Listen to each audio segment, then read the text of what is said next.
أعوذ بالله من الشيطان الرجيم بسم الله الرحمن الرحيم الحمد لله رب العالمين والصلاة والسلام على أشرف المرسلين سيدنا ونبينا ومولانا محمد صلى الله عليه وسلم. قال الله تعالى في القرآن الكريم أعوذ بالله من الشيطان الرجيم بسم الله الرحمن الرحيم يا أيها الذين آمنوا كونوا قوامين بالقسط شهداء لله صدق الله العظيم. My respected brothers and sisters, honored guests, the principal of IPSA, Sheikh Ihsan Talib, and all the ulama who are present, my very good friend, the inspiration behind the Africa Middle East Center, Brother Naeem Jinnah. It's great to reunite with you again today, and like this. And to all the panelists, it's always good to be with Sheikh Siraj Hendricks and to share a platform with him. We've agreed to be nice to each other today, he said. And so inshallah, I think it's my second session that I have with Minhaj. And they're always challenging and happily so. And I think that the next generation is really in good hands if that's the caliber of leaders. And inshallah, I hope inshallah that my children would have a sense of the same kind of values that I think Minhaj has been able to display. Assalamu alaikum wa rahmatullahi ta'ala wa barakatuh. In the qira'at that we listened to earlier, we saw what I think is the foundational, existential description of the ummah, of the global community of Muslims, that it is ummatan wasatan. It is an ummah, and some, as Sheikh Ihsan has done, has translated wasatan as being justly balanced. Others use what I don't use myself, that wasatan is moderation, is moderate. It looks like the poodles of the West. What I prefer is a definition, a literal definition that I've learned from Ebrahim Musa, that says that wasatan means to be most middlemost. And it is in that literal translation that I think is the most useful description, and that I sometimes believe that if we don't use the literal translation of a global community that is most middlemost, we lose so much meaning. We lose the sense of competing to be in the middle. We lose a sense of resisting to go to the edges. We lose the sense of it not simply being balancing out equations, of it not simply being moderating yourself, but that it is germane to being Muslim that we should be in the middle. Because that is where the best of Islam is to be found, and that is where Islam is to find its most thriving identity. So it is not simply a description of the Ummah, it becomes an instruction to the Ummah to be in the center. And that, the only concession I'll make to fundamentalism, that's the usefulness sometimes of being literal. When we overinterpret, we lose meaning in this case. And so, my job today is not to pronounce on the notion of wasatiyyah, but is almost to inversely describe wasatiyyah by examining some of the phenomenon on the extremes. And so inversely to say, if those are some of the characteristics, the DNA and the behavioral patterns of the extremes, then we can define what it must mean then also to be in the middle. Because the middle shifts sometimes as the extremes shift. What is the middle between an ISIS and a Trump? And so the point that I'm making is that it is the idea of being most middlemost also allows us to calibrate the middle continuously. It is then an instruction to also be strategic, because that by itself is the opposite of what extremists do. They fix meaning and they allow that meaning to remain ila yawm al-qiyamah, till the day of judgment. Whereas the instruction to be most middlemost is to calibrate all the time what the middle is in relation to the extremes as well. And so from that assumption, I would say that the world today is caught up in a vortex of extremisms.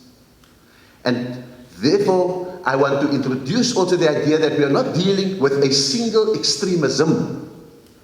Because if we get caught up in the notion of a single extremism, it will by definition be Muslim and in the name of Islam, or religious. Whereas I think that the idea of competing extremisms in the world today is an important one for us to understand. Each set of extremism, whether Muslim or Western or any other phenomenon, premise their hard and devastating power against their competitors on historical or contemporary victimhood. And so people find a grievance or a point of humiliation sometimes to justify their extremism. And the reason that I started where Sheikh Ihsan started, with the invocation to justice, Kunu qawwamina bil qist, stand out firmly for justice, is because every extremism wants to right an historical injustice with the promotion of justice. And so, extremisms that justify themselves, and sometimes correctly, by their quest for justice, can themselves be capable of being extreme and perpetrating injustice.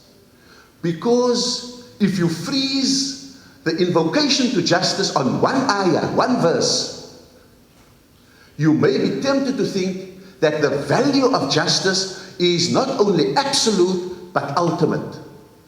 And you begin to not see the value of justice as an intersecting value. Because two subsequent verses that uses the same formulation, Kunu qawwamina bil qist, stand up for justice, are proscribed verses. Because it says, even if it is against yourself. Meaning that there must be introspection, reflection, and the ability to stand up to yourself, those that are near and dear to you, and your own community. And therefore, the sense of justice being an absolute and ultimate value cannot be so. Because it has to intersect with a value of fairness, of being able to see both sides. In a further iteration, it says, and let not the hatred of a people to you make you swerve from justice. Meaning that even if it is true that there is a war against you, that there is an occupation of your lands, that there is an historical commitment, a historical grievance that must be righted, that is not a license to do for justice what you want to do. And so justice is also intersecting with other notions such as mercy, such as withholding, restraint. As you go, and also it intersects with the idea that you don't pursue justice so absolutely that it destroys any basis for peace. And you can't, ipso facto, pursue peace so absolutely that you paper over injustice. And so I think the point that I'm trying to make is that when a movement or a group or a person pursues justice as an absolute ultimate value and not as an intersecting notion, then it is capable, despite the correctness of its intention, it is capable of itself perpetrating injustice and itself becoming an extremist movement. So just because you stand for justice doesn't make you immune to extremism. And so, extremism, therefore, as a phenomenon, is not a faith. It is not an ideology. It is not fixed on a political spectrum, left or right. It is not even a set of ideas. It is a mindset. It is like a virus. It is capable of infecting any faith, any point on the political spectrum, any set of ideas or any ideology. Faith does not have a monopoly of extremism. And so it is a mindset that can find a home in any set of ideas or in any community. And so it manifests when a particular community encounters an historical injustice or a grievance, as a quest for justice. When that community is undergoing enormous doubt, where there's great uncertainty, when it reaches the limits of its own thinking and it can't think beyond something to find a new formula, when it's hemorrhaging support, and when it encounters the new and the unexpected and the unprecedented. But simultaneously, it may have closed the doors, excuse the pun, on its own regeneration, on its own ability to think out of the box, the own ability to apply historical principles to new situations, where it's fossilized its source of ideology, and its source of ideology is no longer eternal in time, universal in space, and adaptable to circumstance. Then the reach for extremism is easy. And therefore, what that mindset induces in the new home, ideological, religious, political, or other, economic even, is that it can only reassert the old and the known. That it can only invoke the absence of doubt, provide false certainties. And as the Canadian-born American economist J.K. Galbraith once said, the more uncertain people are, the more dogmatic they become. That uncertainty means that the same truths that's hitting a brick wall, you just assert far more dogmatically and sometimes extremely. And when extremism is lodged in an ideology, a faith, a political behavior and so forth, it in turn displays a set of behaviors. Because extremism can only label because it can't debate. It excludes because it can't embrace. It condemns because it can't forgive. It divides because it can't harmonize. It kills because it can't coexist. And it knows better how to die for a cause than to live for a cause with its nagging doubts and uncertainties. For much of the last few decades, it was thought that religion, and particularly Islam, had a monopoly of extremism and a monopoly of extremist behavior. The West was seen as the exemplar of liberal, secular, tolerant democracy, the bastion of human rights, and Islam was prone in its very DNA to forms of fundamentalism and extremism.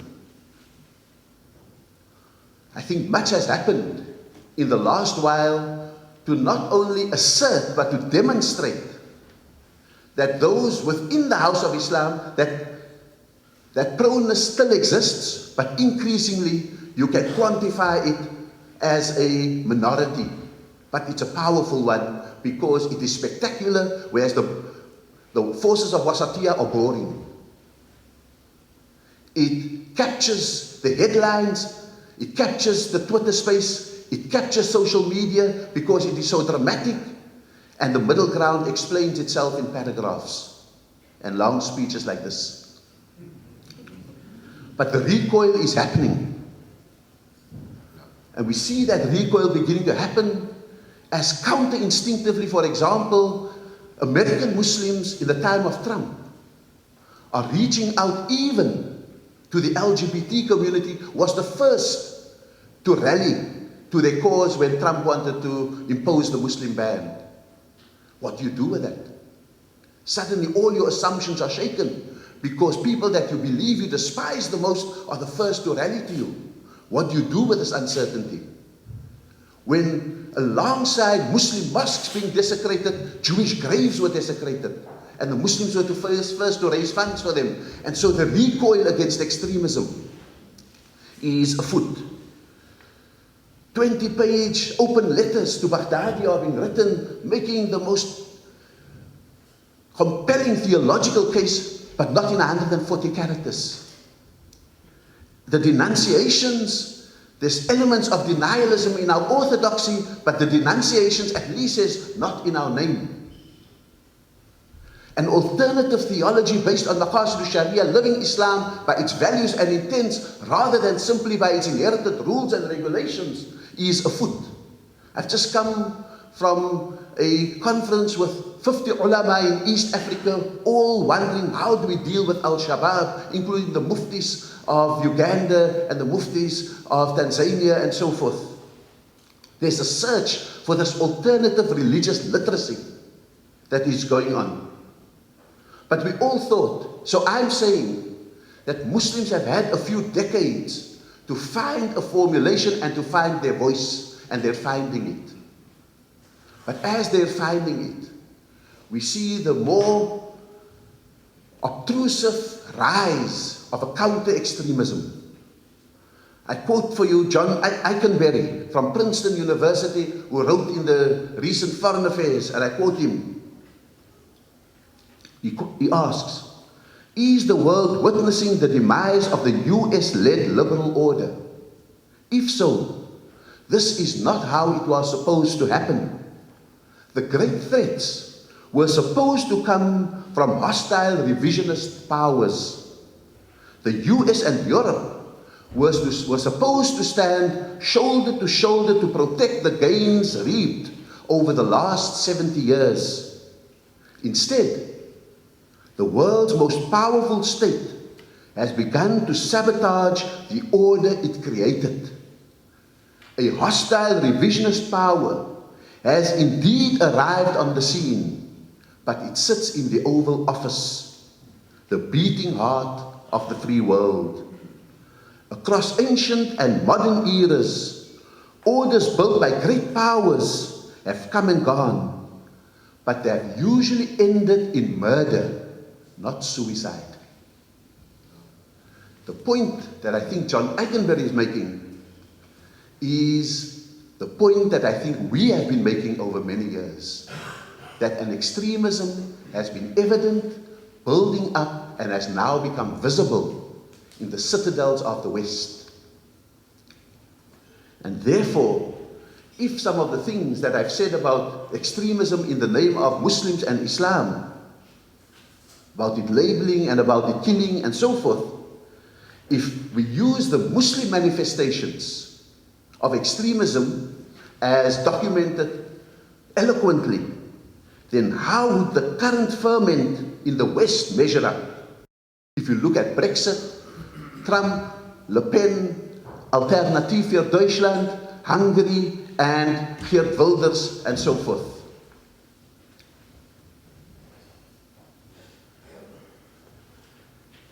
The key thing is that there is a reaction to globalization in the West. They too now are having to deal with the consequences of a world that is contracting and becoming smaller, where the encounter with the other is no longer a trip you make to exotic places, but it's a trip in which people use the same mobility that has made goods and capital move at the push of a button. Where we see the erosions of certainty, that Americans, for example, who believed that every generation will be better than the one that gave birth to them, that no longer is happening. The loss of power and sovereignty and the increasing need to share it the limitations of militarism and the inability to go and put your military finger in every dike that is cracking. All of those limitations and the dissolution and the dilution of identity as you fundamentally reach a moment to ask, what does it mean to be British today? Is it Anglican praying, English speaking, monarch worshipping, fish and chips eating phenomenon, Anglo-Saxon phenomenon? Clearly, curry has become much more the cuisine of the day. You see far more Caribbeans and Pakistanis and Indians and people from all over the world in London today. And so this is the phenomenon, and when the problems you've wrought in another part of the world comes crashing over your borders to haunt you, you suddenly have a demographic mix that defies the era of the birth of the nation state. And so, how did this phenomenon of Trump and Brexit and Wilders and Le Pen and so forth? Because the point is, if we quantified the number of extremists in the name of Muslims and Islam, we will probably count 40,000 foot soldiers in Raqqa. We will probably count pockets and cells in different places. We'll probably look at a quantifiable number in Boko Haram and Al-Shabaab. But what do you do when 46% of Americans voted for Trump? When 33% of the French voted for Le Pen? When Wilders gained 20 seats, the only one who rose in Holland? Where Hungary has a president making the laws that shows his commitment to this extremism. What do you do when 51.9% of British people voted for Brexit? You're not dealing with pockets and cells and military camps. You're now dealing with a mainstreamed extremism. They sit in parliaments, they sit in the White House, they command militaries, they've got fingers on the nuclear buttons. This is unprecedented in terms of what we have seen done in the name of Islam with suicide vests and trucks and knives and the range of other materials of terror.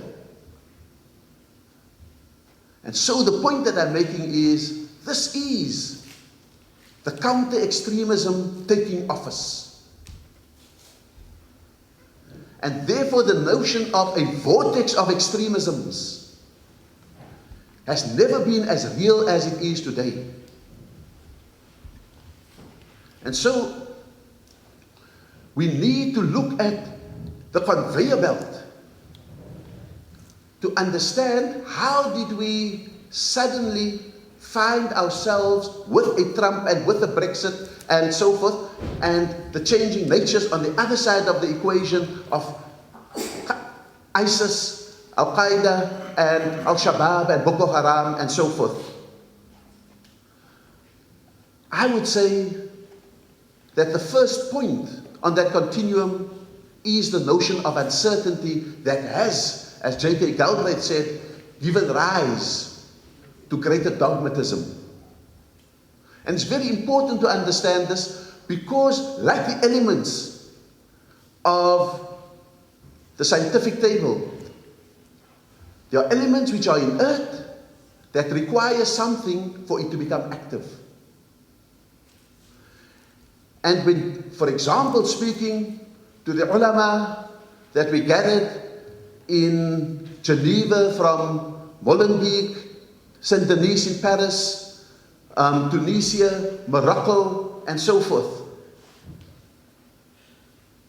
one of their reactions when we spoke about this conveyor belt that starts with uncertainty and ends up with terrorism, one of them said, Astaghfirullah, God forgive me, I may have contributed to it. when I too was uncertain. And the point of the matter is that unless one looks at the whole conveyor belt from uncertainty to terrorism, what we preach on a Friday and what we condemn in a statement on the Monday after an attack may appear dislocated, but may in fact be part of a continuity.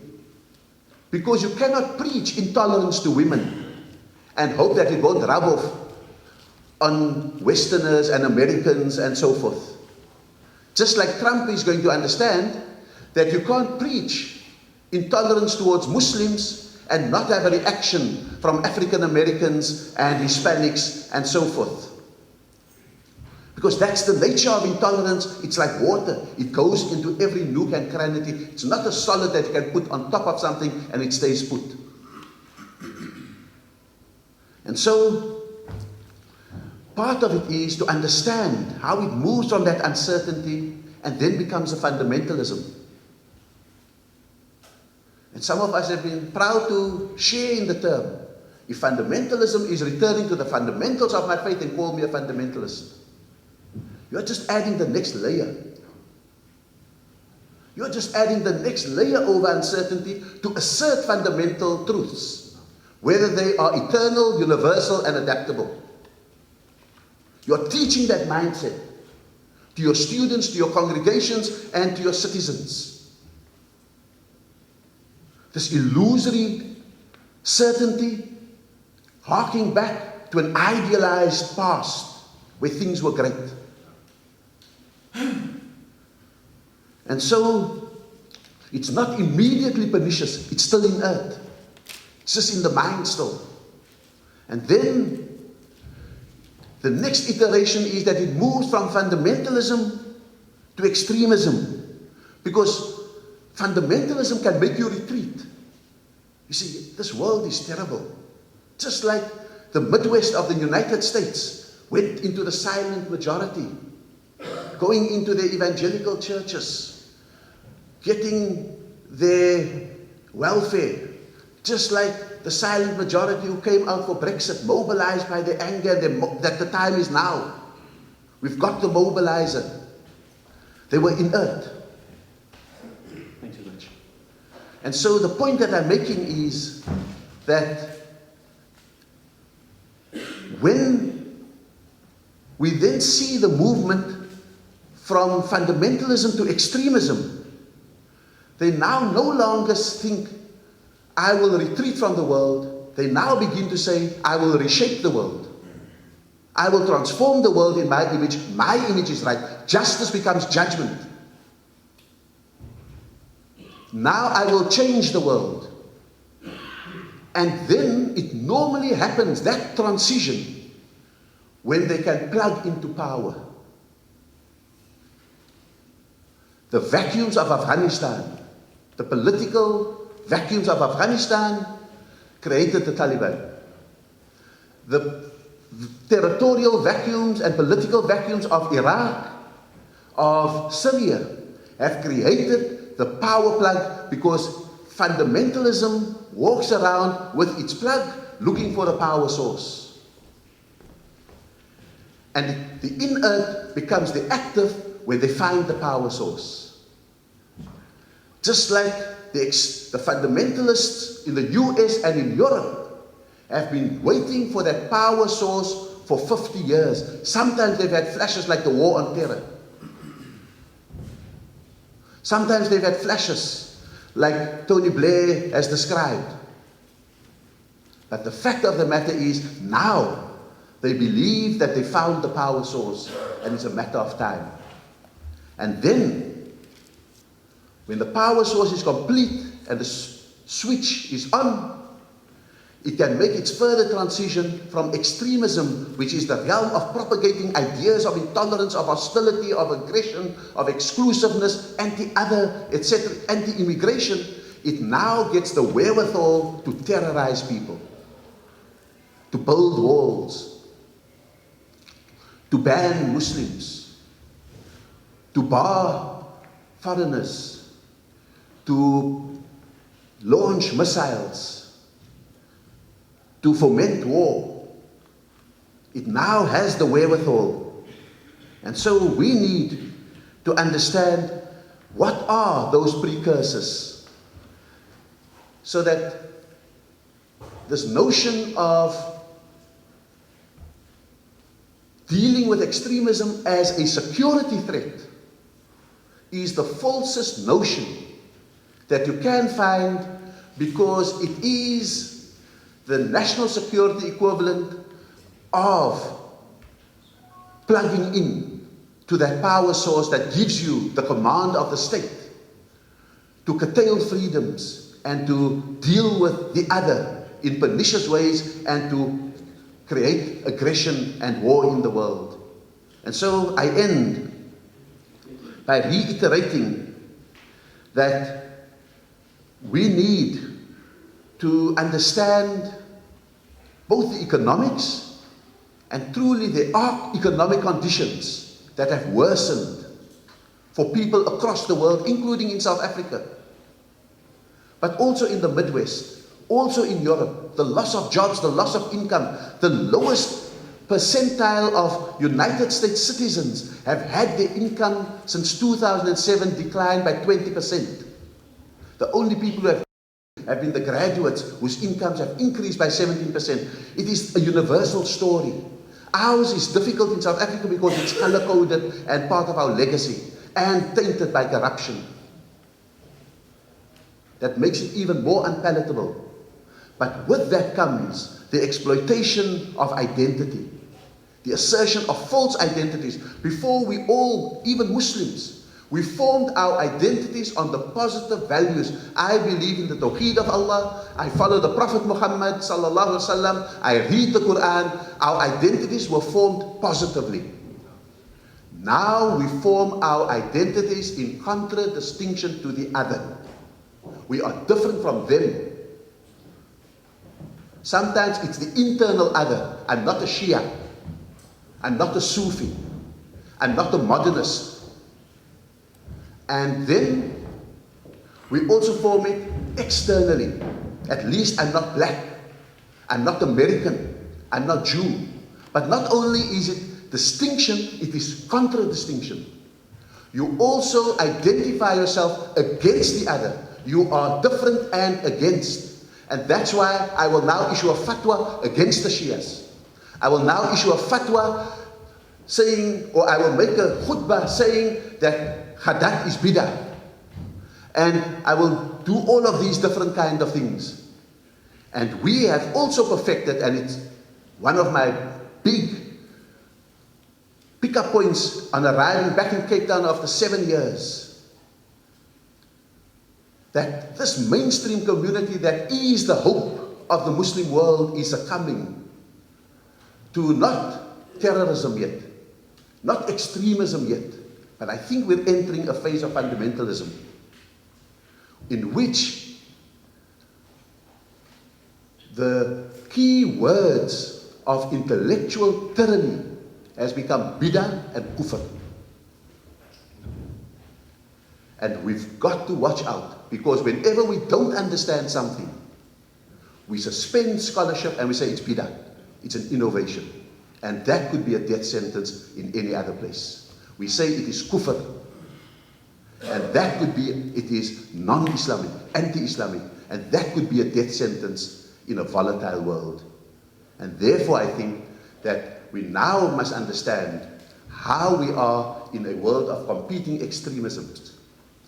And so how do we take that fight?